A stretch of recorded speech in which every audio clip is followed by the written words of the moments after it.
has to be value on the things of God. There has to be value on the gospel. You must solicit value.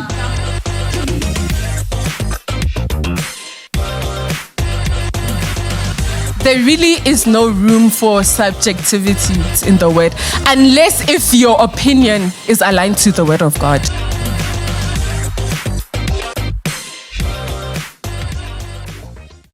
Let's go back to Romans chapter number 8, verse 29. So, Pastor Tate, why would God risk it where God decides not to know certain things and it's dependent on me? What if, would it not create a room for disaster? And then he answers that question in verse 28. What does it say? Verse 28. And we know. There's all things what? Hey, you can't put limits. We know all things work together for good. To all those that love what? And are called according to his purpose. So let's go to the next verse. It says, for him he did foreknow, he also did predestinate to be conformed to the image of his son, that he might be firstborn amongst brethren. So the issue is, when you're talking about foreknowledge and predestination, is exactly what Apostle Paul is saying in the book of Ephesians, that according he has chosen us in him. The only person that God foreknew and predestined is Jesus Christ. It is who? It is Jesus Christ.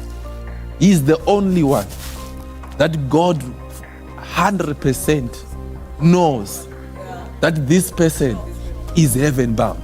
Remember, he is the only one who was found without sin. For all of us have fallen short of the glory of God. He is the one who knew no sin. He was tempted and he became successful. You see, that's why Jesus is what? Is important. He's central. He holds this thing that we have with God all together. So he then says, I want you now to accept him.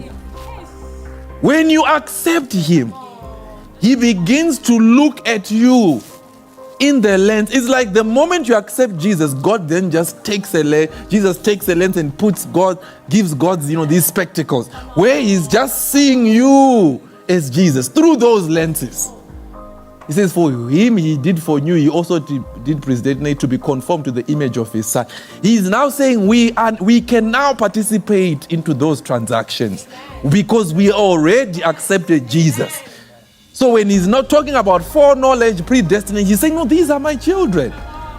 They have accepted Jesus. So definitely there is some foreknowledge, because the foreknowledge that God has is in Jesus Christ. Maybe let's go back to Ephesians chapter number 1, verse 4.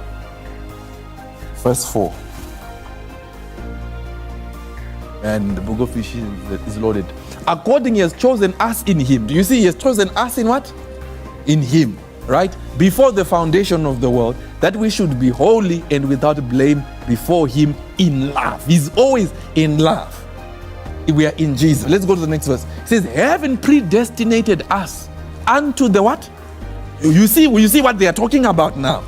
You see the terms that they are referring to. They are referring to adoption.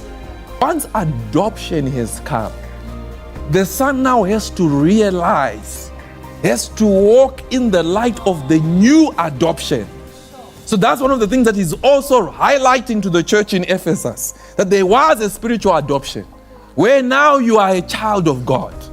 Everything that the Father has in his estate is also given to the Son. But it is the Son who must know, who must act accordingly.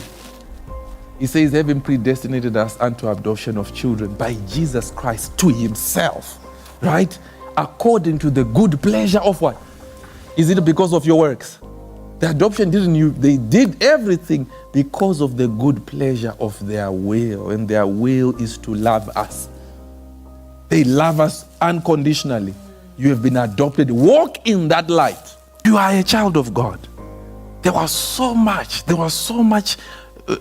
spiritual paperwork, legal paperwork that was done for this thing to happen, according to the good pleasure of his will, comma, to the praise of the glory of his grace, wherein he has made us accepted.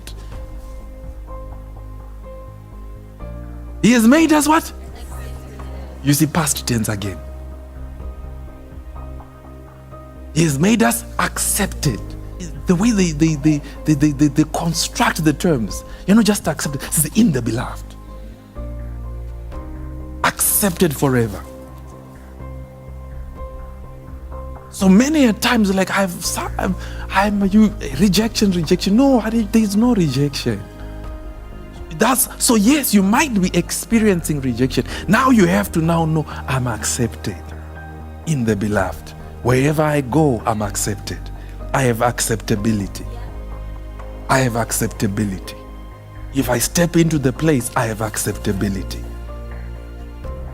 I'm accepted in the beloved. It's referring to being given admission, being given access. That's what it's referring to. Acceptance. You have access to experience the blessings of God, to experience what God has for his children. He has made us accepted in the beloved. I am accepted.